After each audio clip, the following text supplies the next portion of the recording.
Good morning, everyone. I am so excited to have you here and attend this conversation with the Honorable Yirser Ra Hotep. I'm familiar with his work through scholars and colleagues in our field in Africana Black Studies, but he is the master instructor, and I'm so excited to have him here back at DePaul and sharing his knowledge and wealth of information with you all. So thank you to all who have made this possible. Dr. Julie Moody Freeman, the director of the Center for Black Diaspora, Aaliyah Phillips, our assistant, administrative assistant, and Maya Jefferson, the center's content development assistant. This lunchtime speaker series has been made possible through the Center for Black Diaspora Studies, the Social Transformation Research Collaborative, the Healing Justice Dialogue Series, the Women's Center, and Women's and Gender Studies, the Center for Community Health Equity and Peace, Justice, and Conflict Studies. Yirser Ra Hotep is a master instructor of yoga and the creator of the YogaSkills Method. He is the most senior instructor of Kemetic Yoga in the United States with over 45 years of experience practicing and teaching. Yirser was involved with the original research and documentation of Kemetic Yoga, ancient Egyptian or African yoga, along with master instructor Dr. Yirser Hotep in the 1970s. He has trained and certified over 10,000 Kemetic Yoga instructors across the globe through his school, YogaSkills School of Kemetic Yoga, and conducts historical, cultural, spiritual tours of Egypt, Ethiopia, Ghana, South Africa, and other parts of the African diaspora. Yirser holds master degrees in social service administration from the University of Chicago and in inner city studies from Northeastern Illinois University, a BA in political science from the University of Illinois at Chicago, and has studied anthropology on the graduate level. He has operated group homes for abused and neglected youth, operated youth mentoring programs, and worked as an administrator for the Illinois Department of Children and Family Services. So we are in the presence of an expert, a scholar, a knowledgeable wizard. So with all that, I want to welcome Dr. Yirser Ra Hotep. Thank you very much. I'm very honored to be here with you all. You know, I used to be a professor, a part-time professor at DePaul in the School for New Learning. And I used to teach a course called Stress Management for Health and Wellness, one called Science of Yoga, one called Ancient Wisdom versus Modern Science, and a few other courses, African American Family and Genealogy. So it is a great honor for me to be here. I always enjoy being able to share what I have to say with young people, and I'm looking forward to seeing your success as you move forward in life, and maybe even stay in contact with some of you all. I have some flyers here for our yoga studio in Bronzeville, so they pass out the studio, but I'll give you some more as we go along. So what we're going to do, we're going to talk about Kemetic Yoga, and we're going to talk about Kemetic Yoga in terms of the application of it for health, wellness, healing, and for personal development. Okay. People think about yoga in the context of American commercial culture. They think about yoga as being something for exercise, something that you do to stretch, something that you do when you go to the health club before you lift weights or something like that. Yoga is a total system of self-development.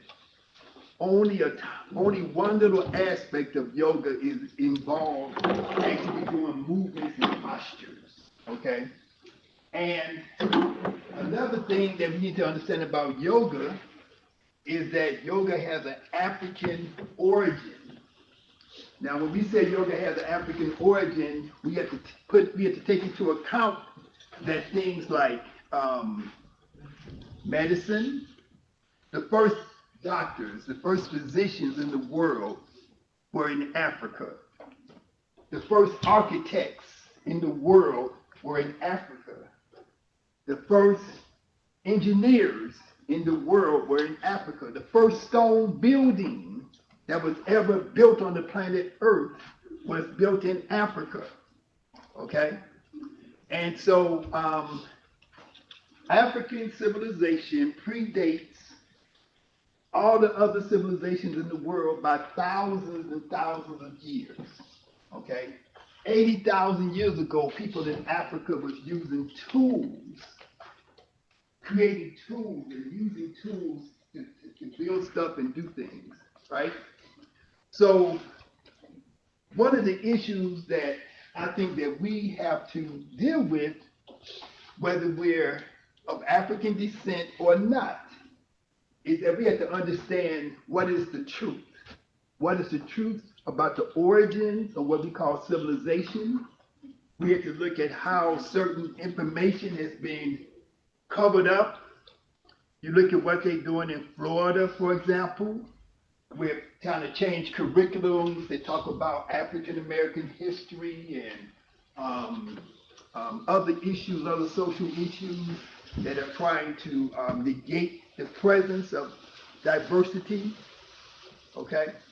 And so, in order to reclaim our consciousness as people of African descent, our consciousness as human beings, period, has been assaulted for the purpose of control. Okay? So that means that in order to control people, the mind has to be controlled, not the physical body, but the mind.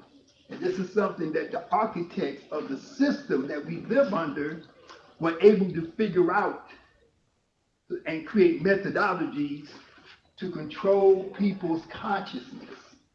So when we started to develop Kemetic Yoga back in the 1970s, our goal was to create something that was going to address the health and wellness needs of people in our community, and also be a methodology for reclaiming our consciousness based upon the principles of ancient Africa.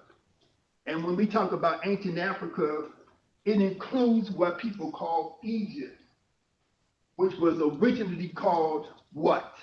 Kemet. Kemet. And Kemet means what? It's like that on my mind. It means the black land. Black land. It means land of the blacks. Black people. It literally means black. Words like chemistry comes from the word Kemet. Many of the words that we use on a common everyday basis have their origin in ancient African language. In order to justify enslavement, the truth about African history and about the role of African people in the world in terms of establishing civilization had to be falsified.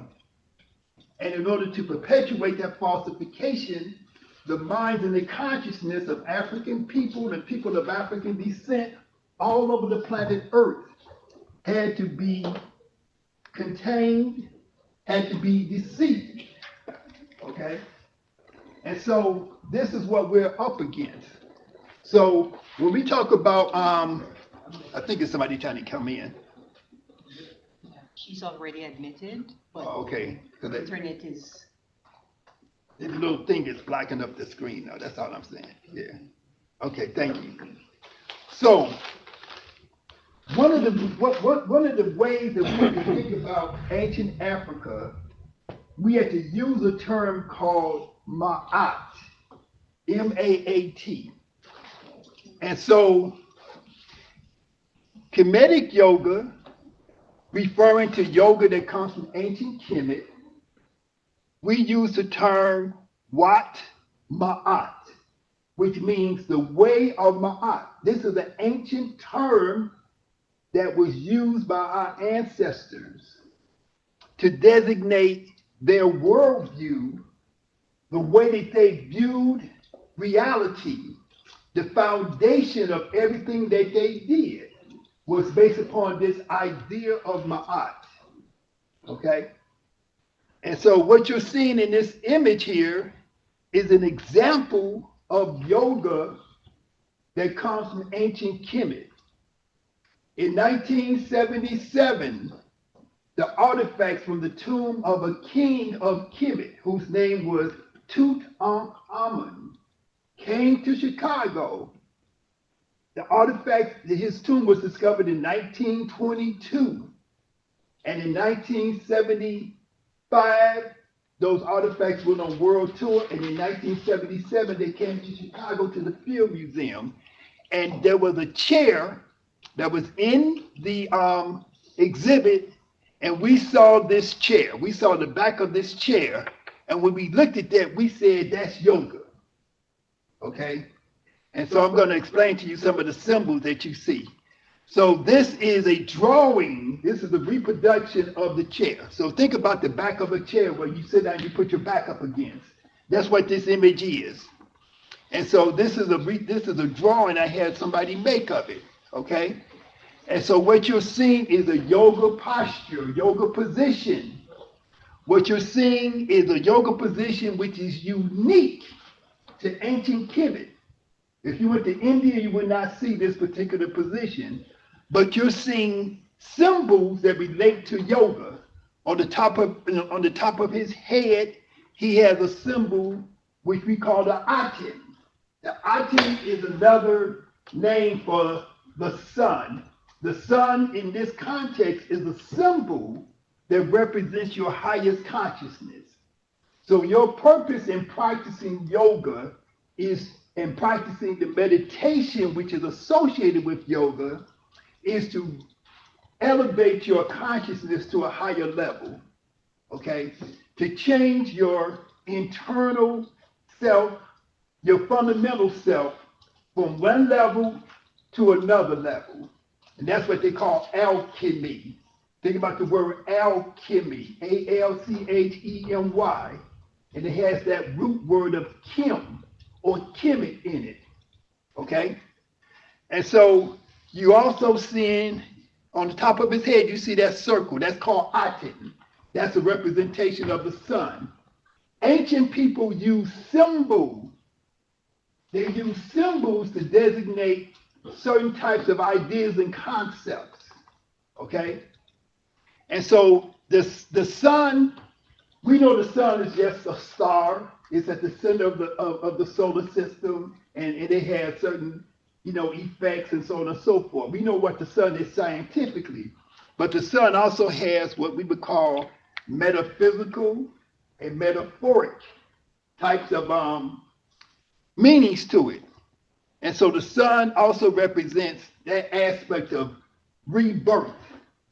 So the sun represents the idea of rebirth in the sense that it rises up in the morning, it goes to its apex at noontime, and then it starts to descend and it goes into darkness until it's reborn again.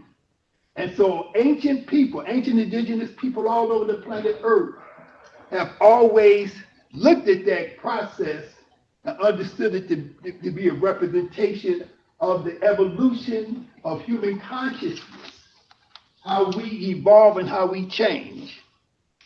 So we also see something on the sides of this disc, on the head, that's on top of his head. We see two snakes. Y'all see the two snakes there? Okay. And so those two snakes, what do they represent? From a yoga perspective, they represent your left and your right nostril. Okay, everybody has two nostrils. Everybody got two eyes. But the left and the right nostril, what do we do with our nostrils? We breathe. What do we get when we breathe? We get life force. You can go if you went for 5 minutes without air, you would not exist anymore. You would become deceased, right? So the first thing you do when you come into the world, you take your first breath. The last thing you do, you take that last breath. In between the time, what are you doing with your breath?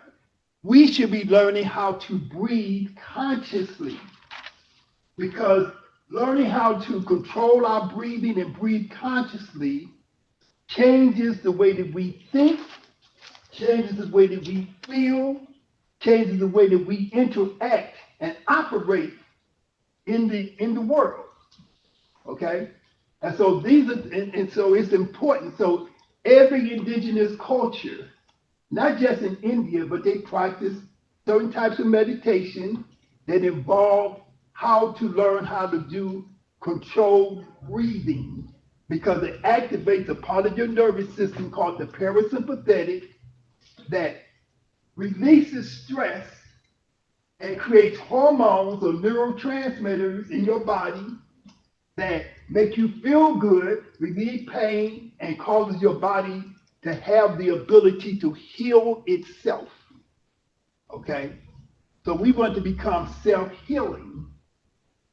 Okay? So this is me doing the same posture. So we figured out from this posture how to get into it, and so on and so forth. And we was able to discover through our own interpretation and experience of that particular movement, that particular posture, what are the healing beneficial effects that it is having upon our bodies, our mind, and upon the biochemistry. Okay? How do you feel? When you practice yoga, you should take note. Well, how did that make me feel?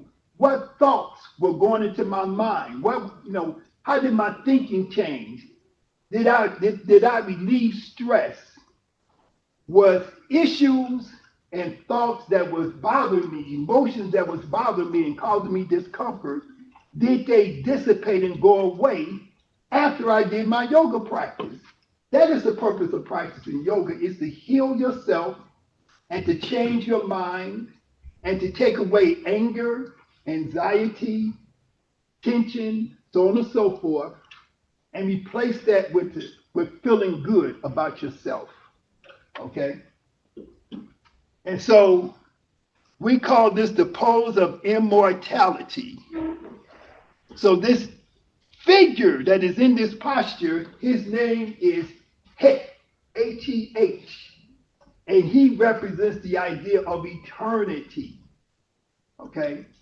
So if you was writing hieroglyphs, what people call hieroglyphs, you would draw these symbols that he's holding in his hand, and they're like parts of a palm.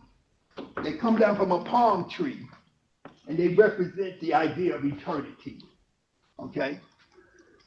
So physical positions, postures, movements are all essential aspects of yoga, but the idea of a way of life is far more important.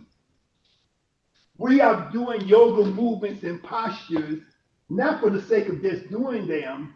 We are doing them because of what they're teaching us on a mental level, on an eternal level, on a spiritual level. Okay? This lady here, her name is Ma'at. Okay?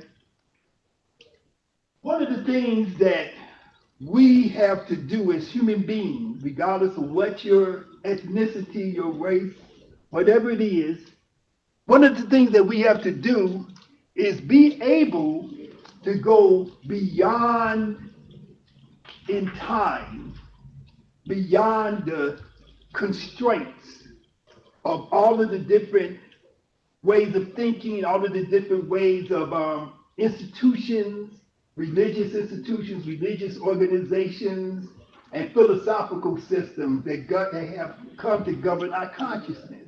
Because this came first, Ma'at. When we look at the creation stories of ancient Kemet, we see that this idea of Ma'at was present before creation started.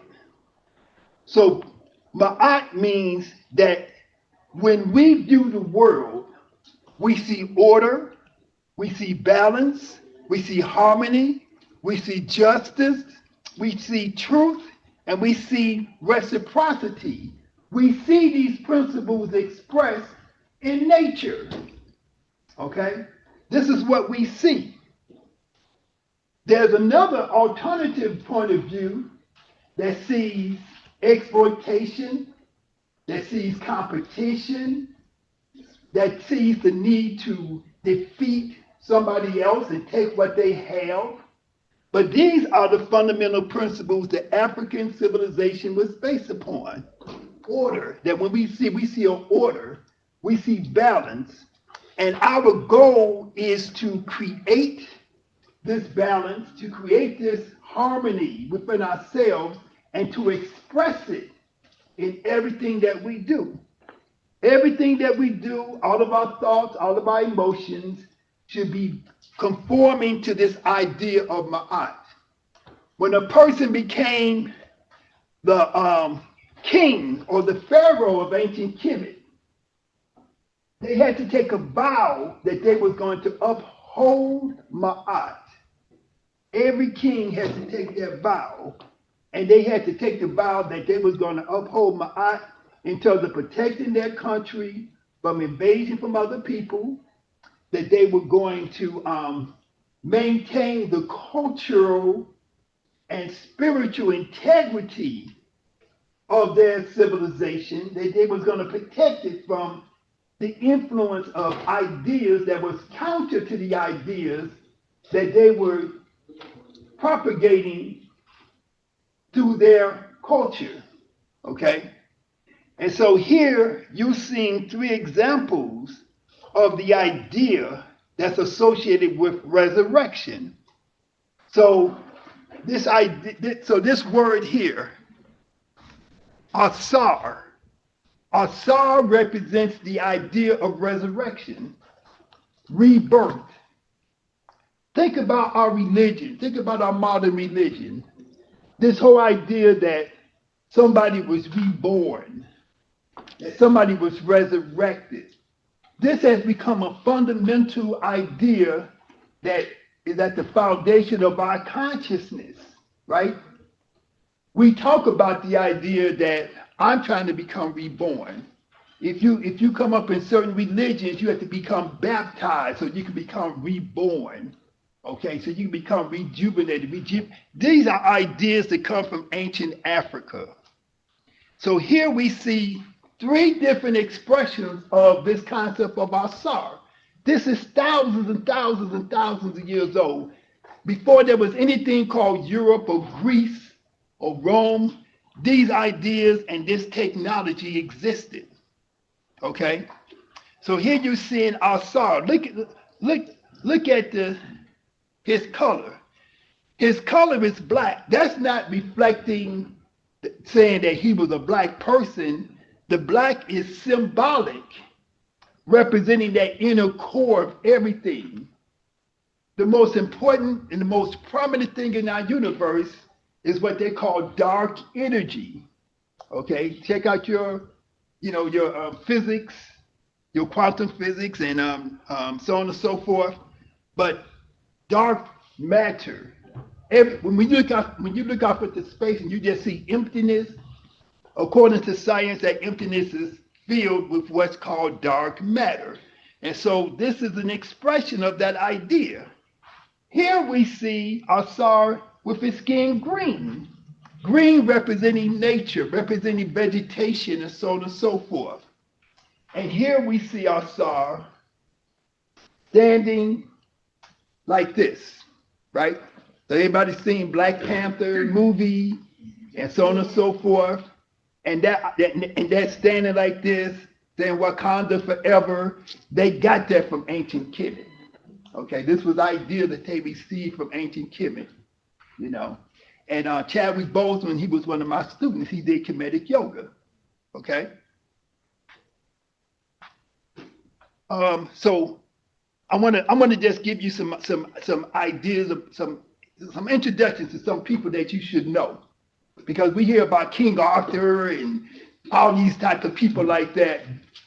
Thousands and thousands of years before there was any of these figures, you had Africans like this man here, whose name is Amenemhet III. Amenemhet III. Okay, he lived 4,000 years ago. And he became the king of Kemet. And his job when he became king in the 12th dynasty was to expel foreigners who had invaded the country and who also were trying to propagate ideas that was contrary to their ideas. But when you look at Amenemhat III, you see an African man. Thick lips, broad nose, cheekbones, and he got what kind of hair? He got locks. They was wearing this long before Bob Marley and the Rastas and stuff. They was wearing this thousands of years ago in ancient Africa. Okay? And so this is somebody who you should know about because he is one of the heroes of ancient Africa. These are some other people you should know about. This man right here, his name is Yirser. Okay? Yirser Ra.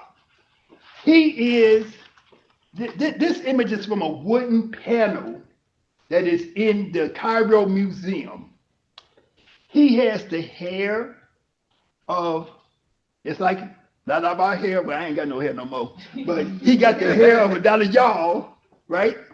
He got an afro. We would call this an afro. This is 4,500 years old. He has instruments. He has these are writing instruments. He was a priest. And he was writing stuff. He was the head doctor and dentist. This is the first known dentist in the history of the world. 4,500 years ago, Yirser Ra. Okay? This man right here, his name is Ptah Hotep. Y'all heard of him before? Ptah Hotep did what? He wrote the first book. There was never a book ever written on the planet Earth until he wrote it. Okay? The first known, I would say the first known book, first book that we know of. And what he wrote about was things that we can relate to yoga. He said, this is how you should act. This is how you should behave. This is how you should carry yourself. These are the morals that you should have, as you move through life. And this man right here, his name is Hotep. And think about this word Hotep. Think about how some of y'all might have heard people using the word Hotep as a pejorative. They say, oh, this person is a Hotep because they are misogynistic or they make up conspiracy theories and stuff. That is an insult. The first book was written by a man named Ptah Hotep, the first physician. This man built and designed the first pyramid in ancient Kemet. It's called the Step Pyramid at a place called Saqqara. Okay? From the 3rd dynasty, early on in the history of ancient Africa. Okay? And so his name, Hotep, means Prince of Peace. So how can his name become now a pejorative that means an ignorant person who's misogynistic and so on and so forth? These were people of wisdom and knowledge. And then you have the sacred feminine. Okay? This is an early image of what people became known as the Madonna and the Child. Okay, this is where the dude, Raphael, or all the other ones, that's where they got the idea from. This was 5,000 years before these people started making images of the Madonna and the Child. She's holding her son who was born through immaculate conception. Okay? 3,000 years before the advent of what they call Christianity. Okay? And so she represents the sacred feminine. You can go back thousands, you can go back 30, 40, 50, 60,000 years in human history, and you see this symbol up here. These horns represent the moon, like the quarter moon. These are feminine principles. The moon is on a 28-day cycle, right? That's the same cycle that a woman's body is on. And then the sun is in the middle. So she's embodying both lunar and solar energy. She gave birth to her son, whose name is spelled Heru and pronounced Heru. And this is where the English word hero comes from. And his purpose in being born, she created him using her own magic. Okay, without the assistance of her husband who had been killed. And then her husband was resurrected. And this is her husband. So this is our set here. And this is some more symbolism you need to become aware of. This is Asar. He got two women behind him like this, right? He's sitting on the throne. On top of her head is a throne. The woman is the throne. She is the foundation of all civilization. Okay? And so women need to be placed, they need to be recognized for their role. There would be no civilization without women. This woman in the story of ancient Kemet created her own son without the assistance of a man. And then her son was groomed to take his place as the king and to correct, okay, to correct the imbalance that had been created when his father and her husband was killed unjustly. So these are things that we need to, and these are things that are thousands and thousands of years prior to all of the Western religions. Christianity, Judaism, and Islam. Nothing against those religions, but you got to understand the origin of things. That's why you're in college, because now you got to understand not the mythology, but the origin. Understand where those ideas and these concepts come from. Okay? This is another very powerful woman. Look at her. She looked like y'all sitting in this room. Her name is T. 1398 to 1338 BCE. BC is before the Christian era. Why is time just based upon when the Christianity started? See, all of that is right there is a prejudice in itself. Okay? She was the queen of Kemet in the 18th dynasty, wife of the pharaoh Amenhotep III, mother of Akhenaten, and the grandmother of who we call King Tutankhamun. His name means Amun gives life. Tutankhamun. Amun gives life. When people pray, what do they say at the end of their prayer? Amen. Where that come from? That comes from ancient Africa. Okay? But whoever acknowledges that, okay? The word Amun or Amen, it means that which is hidden, which cannot be seen, that divine source of everything. Okay? There's a concept called Amenta. Aementa. Amenta means the land which is hidden. The word, the last part of it is ta, T-A. That means place or land.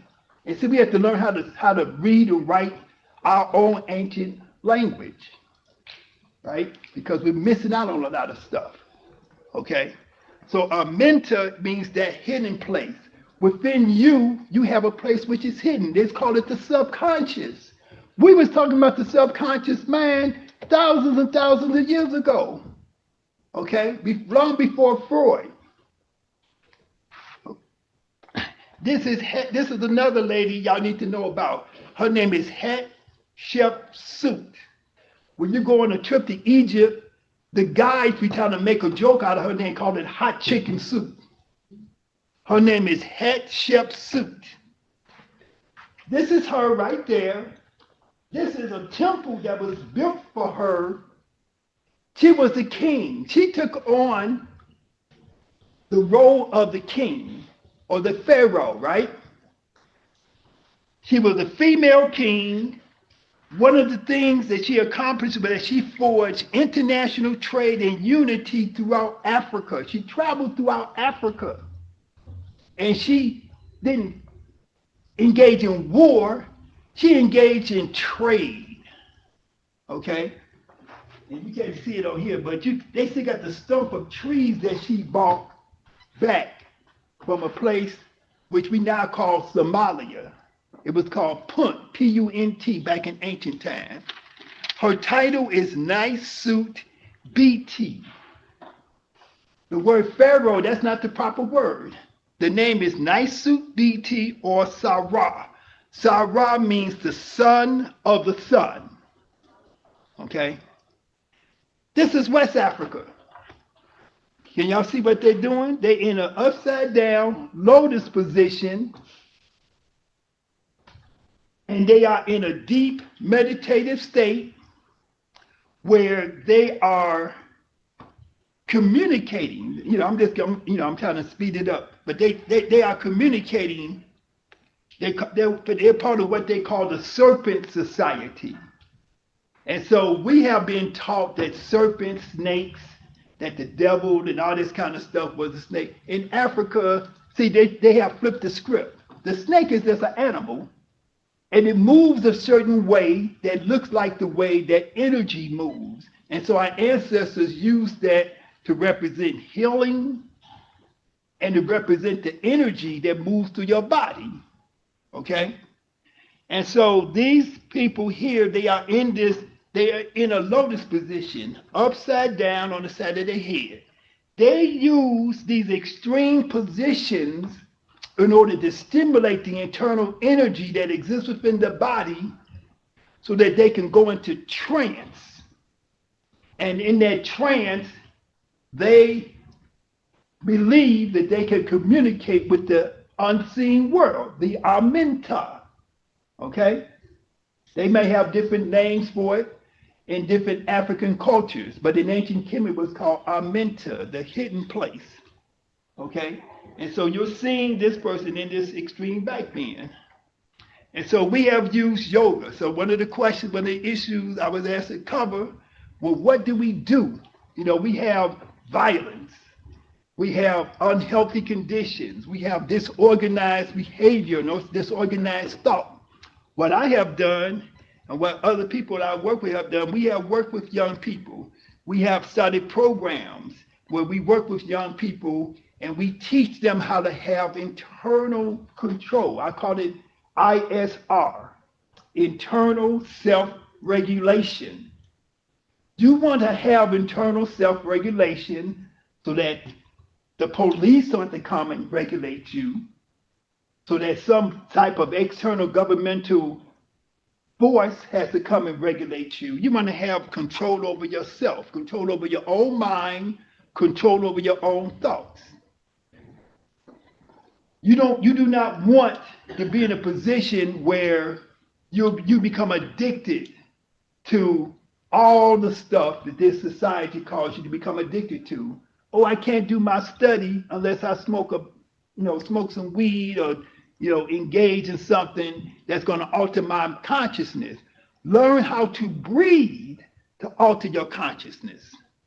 You should be able to have your own self.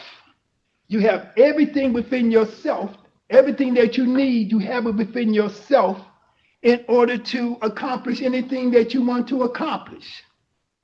Okay? We work with young people, children. Look at this young man here. Look at this young lady. Look at these children. They are doing yoga. They're doing meditation. They're learning self-control. This is helping them to become more successful as they move through life. Okay? So just like you saw those images of people in Africa, those African images doing yoga postures. They're doing this in Chicago. They're doing it, all over the place. This young man here, I remember him, he was kind of heavy. But when he got into that posture, he said, "Oh, I couldn't even believe I could move my body into this posture, right?" Because they do what they call it, body shaming and stuff. They say, "Oh, you can't. Oh, you too this, you too that."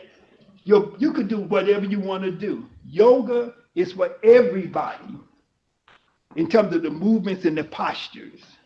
Okay.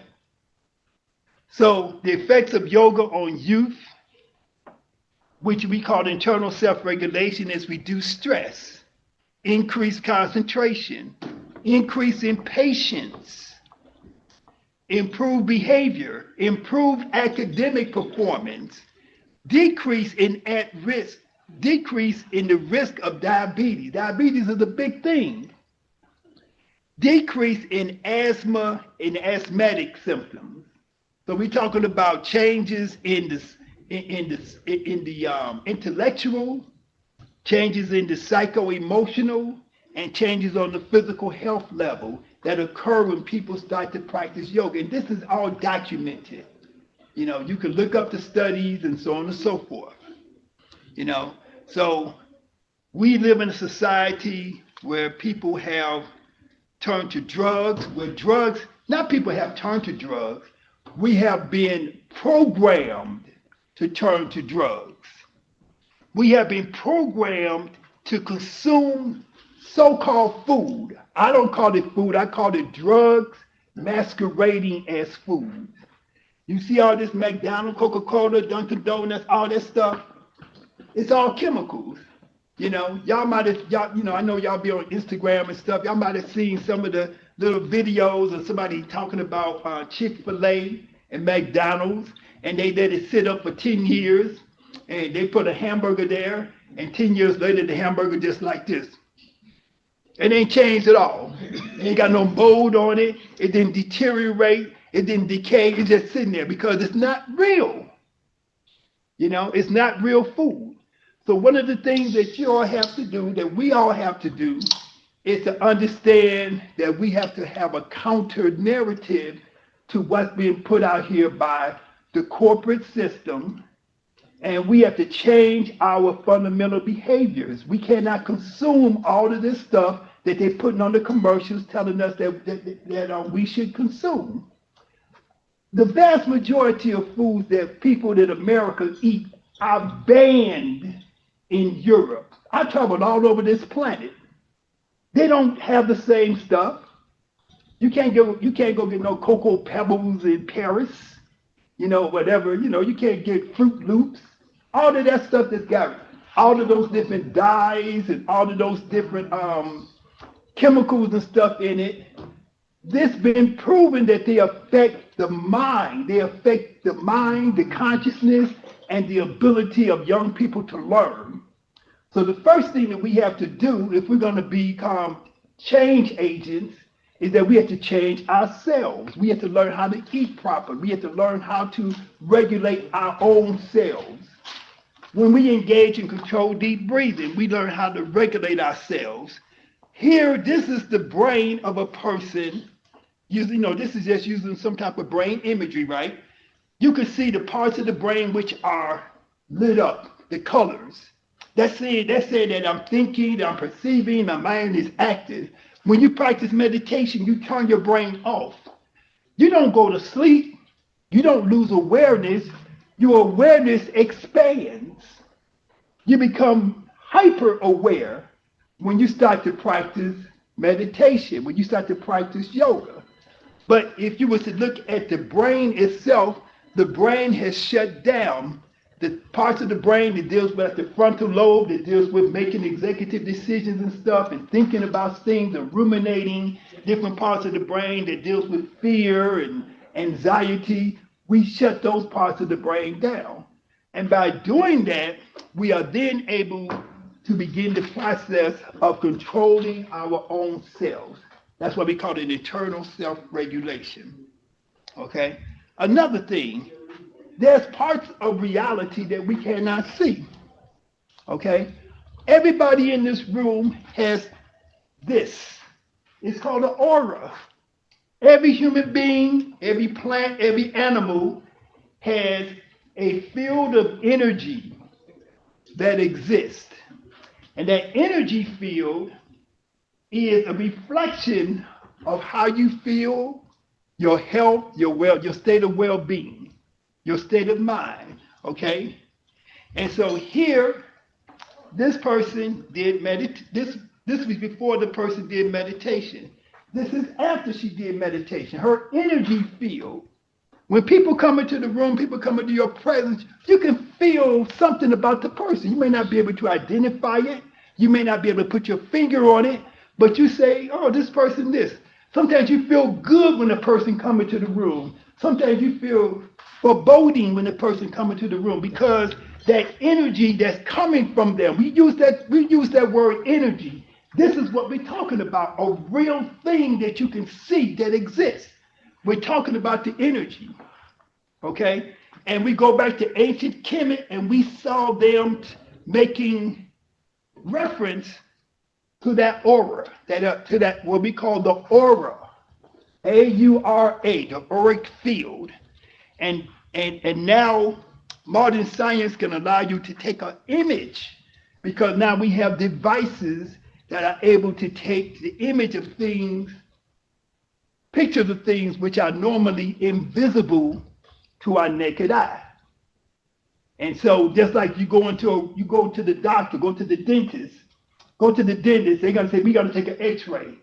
The dentist put a lead apron over your chest and your neck, walk out the room and flick the switch. How come they don't stay in the room and just absorb? Because they say it's invisible. There's no odor, there's no sound. You can't see nothing, but it's something so powerful that I'm gonna get out the room so I won't be exposed to it. There's a lot of things that exist on a non-physical level that affect us that we don't pay attention to. And we are taught in this culture to not believe in things that we cannot see with our five senses. Okay? And so this is me from some time ago. This is my aura. And the aura changes. It changes color. It's a reflection of your consciousness and how you feel and so on and so forth. Okay? So a long time ago in the 1960s, this Russian guy named Kirlian, Kirlian, he created a photographic technique to take the images of the energy that comes from human and living organisms, from humans, animals, plants, and so on and so forth. Everything has an aura. Okay? Excuse me. This is the skull. When you go, I've been to Kemet. I've been to Africa, different parts of Africa, over 60 times. I've been to ancient, what we call Kemet. I've been there 35 times. When you go to the tomb of Tutankhamun, his body is still laying in a glass case that they put him back, but they actually cut off his head and they uncovered the top of his head. Y'all know when you go to the doctor and the doctor got that symbol with the two snakes and the wings at the top? This is on the top of Tutankhamun's head. What does that mean? The two snakes, the staff represents your central nervous system. The two snakes represent your sympathetic nervous system and your parasympathetic. Your sympathetic nervous system activates when you are distressed. Your parasympathetic activates when you are calm and relaxed. Okay? This is at a place, y'all know this place, what do you call it, Mount Rushmore in the United States? Mount Rushmore is like this big. You go to Egypt, this is just one of the statues at a place called Abu Simbel. And it's humongous. This statue that's me right there. And this statue is 65 feet tall. That's 6.5 stories tall. And it was carved from a mountain. Okay? And so this is something that's showing the king, whose name is Ramesses II. He's in meditation. He's been sitting there in meditation for the last about 4,000 years. And that's what it's showing. It's showing meditation. This symbol of this hawk, this represents Heru. That's what we're trying to become. We want to become spiritual warriors. We want to become focused so that our objectives can be reached, so that we're not becoming distracted as we move through life and as we try to solve different issues. Our life, we become distracted by different things. And so we want to maintain our focus. And so Heru represents this. That's what this falcon, you got falcons flying around in Chicago, right? They be catching the pigeons and stuff and all kind of stuff. So Heru represents willpower, concentration, inner sight, self-knowledge, self-realization, self-control. So we want to understand these principles and incorporate those into our consciousness. We want to become like Asar, or we want to become reborn. Look, this is Asar after he was in his story. Our ancient ancestors used mythology. They use metaphor to tell truth. And this is Asar representing being in the world, but his consciousness of the two eyes are outside of the world. So he is in the world, but he is not of the world. Okay, because he had elevated himself to be existing in the world, but at the same time took his consciousness from being able to be controlled and programmed by the world. This is Aset. She represents being a healer, what I call a metaphysician, a magictician, self-creator, nurturer, and she's the foundation of everything. This is the sacred feminine. Okay? So, these are 7 principles. I know I don't have time to go into all of this stuff, but you got to get a book called Ancient Future by Wayne B. Chandler, Ancient Future. And it'll go through all of these principles. Okay? So, I don't know how much time I got left. We're actually over and wanted to open it up for questions. Okay. Questions? Comments? I know it's a lot of stuff. I certainly have one. Okay. I thought that the presentation was very informative and exactly what is hidden in our current history right now, our contemporary history. They're hiding these facts that the African principles, the African philosophies are present and can still be activated or unlocked in some way. And I think through your presentation and your own practice through Kemetic Yoga, we see one door of access. So I'm wondering, how can the students and myself take it back home with us and unlock it and unlock the power of Kemetic Yoga and opening our consciousness? Okay. So yoga and Kemetic yoga is something that you have to practice. You have to do it in order to feel the effects. And so your practice is based upon your breathing. That's what I said earlier. Control deep breathing. That's what's going to change the chemistry of your brain. Most of our behaviors, our thoughts, are the result of whatever chemicals are circulating around in our brain. That's why we don't put those external chemicals into our bodies, like sugar and red dyes and yellow dyes and all that kind of stuff, food preservatives and so on and so forth, right? So you want to eat a natural diet, a healthy diet, and then you want to get to the point where you start to practice your meditation. To do yoga is very simple. So that's what we're going to do for 1 minute. I'm just going to have you all sit with your back straight, your feet on the floor, put your hands on your thighs. And I want you to take note of how you feel now to compare it to how you feel after we do this, right? So just simply close your eyes. Let your shoulders relax. Once you close your eyes, become aware of your body and move your awareness into your face. Relax your facial muscles. You're going to notice that you automatically begin to breathe deeper. Place your mind into your neck and your shoulders. Relax your neck, relax your shoulders, relax your arms and let your hands rest very comfortably on your thighs. Slowly breathe in through your nose. Feel the cool air coming into your nostrils. And then I want you to slowly breathe out through your nose. And feel your shoulders relax. Feel the weight of your body sink deeper into your chair. Let go. When you are breathing in, visualize that you are bringing life force and energy and healing into your body. When you exhale, visualize in your mind that you are releasing stress, trauma, anxiety, negative emotions like anger, worry, and so on and so forth.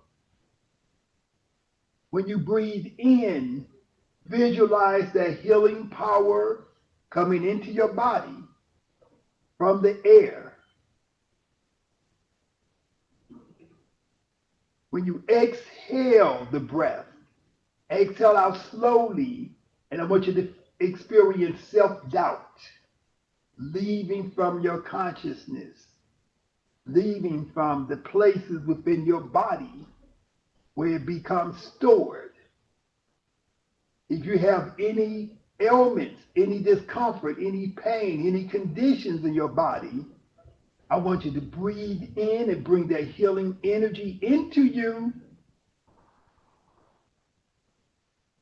And when you exhale, I want you to let go of any of those conditions. Releasing your shoulders, releasing your back, relax your legs, let your feet sink down into the earth.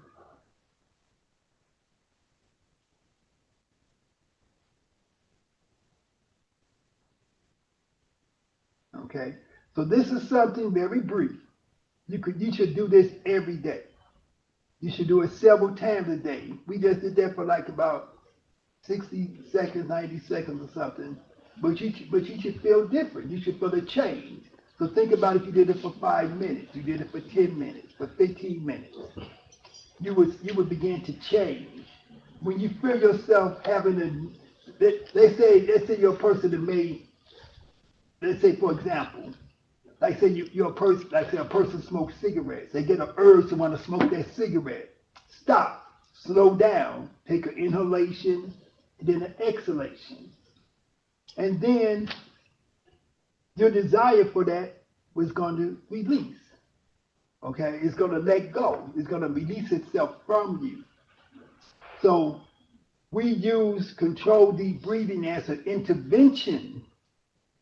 Okay, when we feel ourselves being tempted or wanting to do something that we know is contrary, when we feel ourselves becoming tired, when we feel ourselves becoming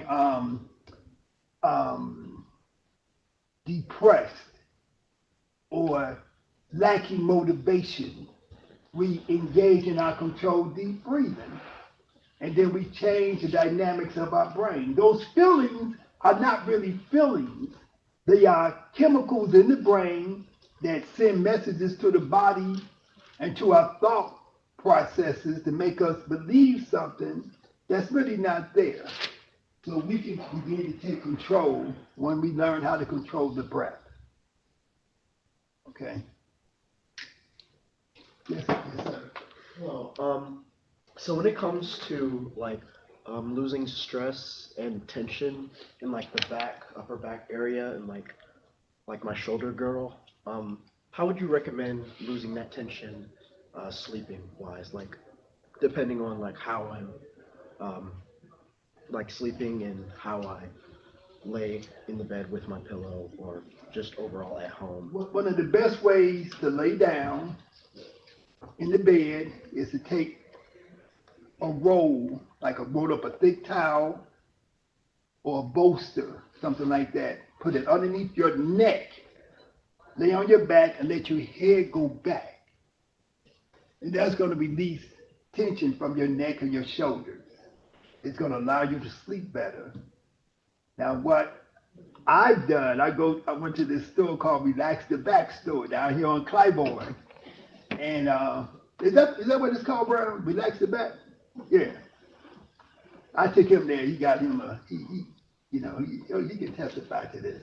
But some people sleep on their back, some people sleep on their shoulders. So they have special pillows that are for the back sleepers and for side sleepers. When you sleep on your side, you should sleep on your left side because that helps your colon, that helps, I don't want to get too technical, but that helps your eliminative system to function better because your descending colon is on the left side. And that's where your waste move out your body. So you're going to have better bowel movement. That's important to have good bowel movement. People don't want to think about that. But you want to get that waste out your system. So you want to sleep on your side or on your back. Okay? And also, you want to be able to do your movements and your postures. We do lengthening. One of the best poses you can do is triangle pose and go over like that. That's going to open up your latissimus dorsi. It's going to release your trapezius muscle. It's going to open up your chest muscle. It's going to make your lungs expand. But when you practice your controlled deep breathing, just pay attention to different parts of your body. And then wherever you discover that you're holding tension, when you exhale, try to release that tension. Go to my YouTube channel, youtube.com/YogaSkills. I got all kind of free stuff there. Meditation, breathing, movements, postures, everything is there. Lectures. I have a whole resource of things there. That's for free. youtube.com/YogaSkills with an S at the end. And it's all kind of stuff that will help you. When you have a test, you got some assignment to do your controlled deep breathing before you do that. And you're going to find that you have better focus, better concentration, and better ability. A lot of times we let anxiety conquer us, and anxiety is like making us feel insecure. Anxiety is making us feel like we can't do it, or we feel overwhelmed because it's a deadline and stuff like that. We have to dissolve those feelings by using the breath. Somebody over here had a question. Yes, ma'am. I was gonna say you recommended having like a natural like diet, like in terms of food and eating. What would your advice be for college students for having like a natural diet? Well, it's the choices that you have. Like I was here back in November, I think, doing a lecture, and I met the person who prepares, who's in charge of the food. They bring some decent food here, in the kitchen and cafeteria, whatever. Just make selections of the best food. Make sure you get your salad. Make sure you get your vegetables. Make sure you get your fruit. Make sure you drink enough water, And so, I know how it is because I was in the same place. I changed my diet when I was 21. I was still in college, And so, you want a tight budget, but just try to select the best of what you have available to you. Just make the right choices. Just like people go to McDonald's. I wouldn't go to I go to Subway. Subway is fast food too, but at least you can get a veggie burger. You can get a sandwich with just vegetables on it or whatever, or you can get the turkey or something. You have to get a hamburger that's never going to digest in your body. So just make the best choices of what you have available to you. Just be logical and rational. Yes, sir. So I kind of have two questions. Is it possible to Yeah, for me we to have ask? time. Well, okay, Yeah. cool. So one of them was sort of geared towards the practice of Kemetic Yoga, or just kind of the messages that you're pushing, or that you're encouraging other people to latch on to. I was curious when you start talking about things like anxiety or things like, we start to get into the field of mental illness and whatnot. There's a point at which medically you can look at it as like it is definitely like a chemical imbalance and whatnot. Mhm. So I guess from your perspective, how do we take all that knowledge but avoid like spiritual bypassing, in the sense that we're like looking at it as like, this anxiety you have isn't real. It's just a chemical process in your brain. Like, that's valuable information, but how do we discern that? And it's sorry, I'm trying to word it I correctly. understand what you're saying, because you have to differentiate. See, a lot of, well, from my perspective, a lot of things that we, like when we feel anxious, when we feel afraid, when we feel lack of confidence, when we feel guilty, or we feel, shame, those things, those emotions are accompanied by changes, by particular chemicals in the brain. Okay, so we talking about biochemistry. You have the presence of certain chemicals in your body, and particularly in your brain, certain types of neurotransmitters that accompany those feelings. So why do you feel this way? Somebody makes you, like I call it, somebody press your button, right? So there's certain people, like it might even be one of your parents, and they say something to you, and you always get mad, or you always feel anxiety, or whatever. So they press your button, and when they press your button, it's because they said something to you that make you think a certain way or feel a certain way, and then these chemicals well up in your body, and they reinforce that feeling. They reinforce that thought. So your task, if you want to free yourself of all of that stuff, is to learn how to desensitize yourself. So that when somebody press your button, it's just like, it just fall off of you. You just let it go. When we study martial arts, we study taking your body away. Somebody trying to hit me in my chest, I'm doing Tai Chi. Somebody trying to hit me in my chest, I don't just try to do like this. And then when the blow comes, it ain't got no power, right? So it's the same thing, but also you got to have an understanding of why do we feel certain ways. Most of the ways that we feel are just chemicals. Okay, there's a woman named Pert, P-E-R-T. She wrote a book, something like Molecules of Emotion. Molecules of Emotion by Pert. And it's just like, you got another book called The Biology of Belief. You got another book called Virus of the Mind, and stuff like that. All of these books are detailing how our thoughts, our feelings, our emotions are associated with these different chemical processes. Freud, his nephew, the guy who created the consumer culture, they figured this stuff out in the 1920s.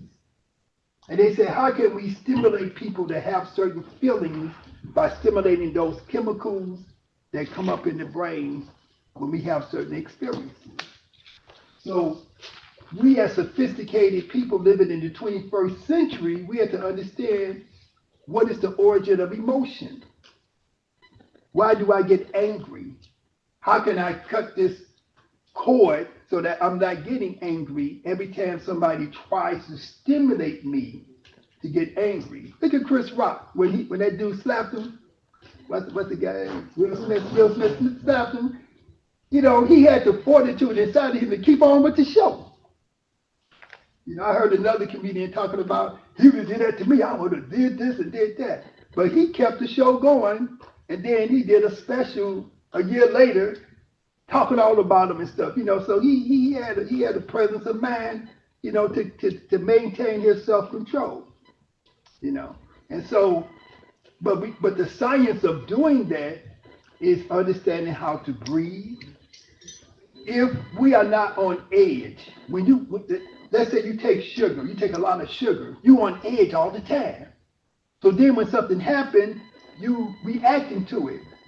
So if you start to reduce your sugar intake, it'll give you better control over your ability. It'll give you better ability to control your behavior and control your reaction when somebody tries to press your button. And then if you practice controlled deep breathing, if you practice deep relaxation, what you might call meditation on a continuous basis, then you are reinforcing yourself not to react, not to respond in these situations in a way that's going to be negative towards you. You know, when I work with schools, I call it rules for disciplinarians. When a child has to go see the principal or whoever the disciplinarian is at the school, my protocol was that before there's any conversation, the child sits down and does about 2 to 3 minutes of deep breathing.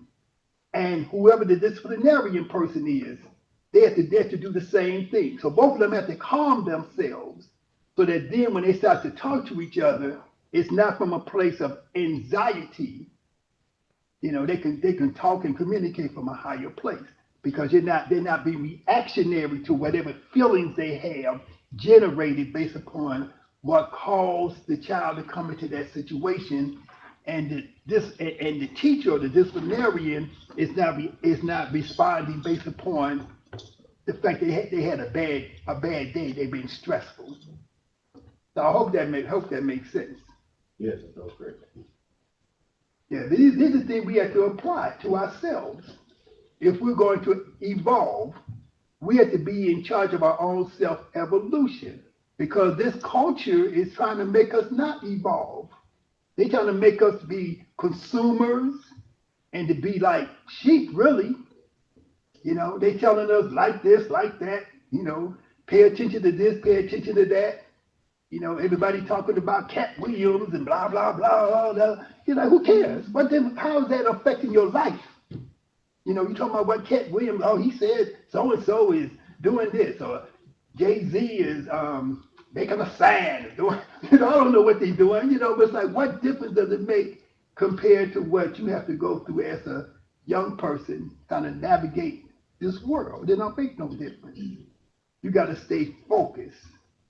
And so learning how to control your thoughts, your emotions, your body, how to self-regulate, that's important. Yes, ma'am. As far as Kemetic Yoga goes, are there modified poses for less able-bodied people or people that are looking to start, but they may not necessarily have the agility or mobility to do the exact pose? Is there a modified pose you can work up to? Yes. All yoga can be done sitting in a chair. The first yoga class I ever taught was the senior citizens sitting in chairs. If you sit in your chair like this and you bend over and you bend down and come back up again, you did a yoga posture. If you do like this, sitting in your chair, you go back and grab your elbow and pull it over there. I work with people who had strokes. They was half paralyzed. I used to teach my grandmother yoga. She had a stroke and she was paralyzed on the left side of her body. And sometimes I would just take her and I would just move her arm for her. I have a student in Kansas City. He's working with a young man who's a quadriplegic, and he's regaining function in his body because his teacher has been just taking his body and moving him, and now he's able to move himself to some of these movements, right? So it makes no difference what your level of mobility is. It makes no difference. If you're able to breathe, you can sit down and breathe. If you can only lift your arm this high, that's better than not lifting your arm at all. If you can only bend down this far, bend down that far, that's better than not bending at all. what yoga is progressive. The more you do it, the better your body is going to get. Your body is going to respond to the practice.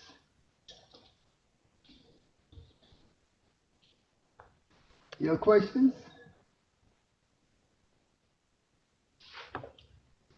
Oh, you got one right here. I don't want to take up all the time on it. What do you recommend for like any type of meditation if you just randomly wake up at like 2 or 3 o'clock in the morning and your mind is just running nonstop? Like what would be your recommendation for that? Do what I just showed you. Sit down. See, that time of number one, you got to do some kind of self-examination, right? You got to look at, why do I wake up at this time? You know, why do I wake up at this time? Check out it's a concept from Chinese medicine. But you got to look at the times and the cycles of the day, and why some people wake up at a certain time and they can't go to sleep and stuff like that. But use that time to just sit down. You can cross your legs, you can sit in the chair, you can lay in the bed. You can put your hands on your stomach and just breathe in and just breathe out and relax yourself. When you go through a process, you go through, when you want to relax, you go through a process. It's a step-by-step process. The first stage is relaxation. The first stage is paying attention to your body, breathing in. When you exhale, release your body. Oh, I found tension in my shoulders. When I exhale, I'm going to release that tension. I found tension in my lower back. When I exhale, I'm going to release my lower back. So that's the first step. Try to relax your body. The second step is try to find the ability to focus and concentrate. Become aware of your thoughts and then stop those thoughts. So you can't stop them like physically, but you want to practice. When a thought comes to my mind, I know a thought is coming to my mind. I can see it. It's a thought. So then I can focus on that thought, or I can let that thought pass away. Right? Just like if I'm driving down the highway and I look out the window, I can, the car, I can see all kind of stuff, outside the car window, but I don't have to pay attention to that. I can just see it, but don't focus on it. And so you want to be aware of what's happening, what you're thinking, what you're feeling, but you don't want to attach yourself to those things and just let it pass through. Somebody made you angry, somebody did this, somebody insulted you, said this or said something that you felt was an insult, but you just let it go. You just breathe in, you exhale. Yoga is the art of letting go. You want to let go and detach yourself from thoughts, emotions, and things. You just want to let go. And as you train yourself to do that, you become a much more powerful person. I hate to jump into this conversation, but we have reached our time and the end of your class. But I want to just give a round of applause to Dr. Yirser Ra Hotep.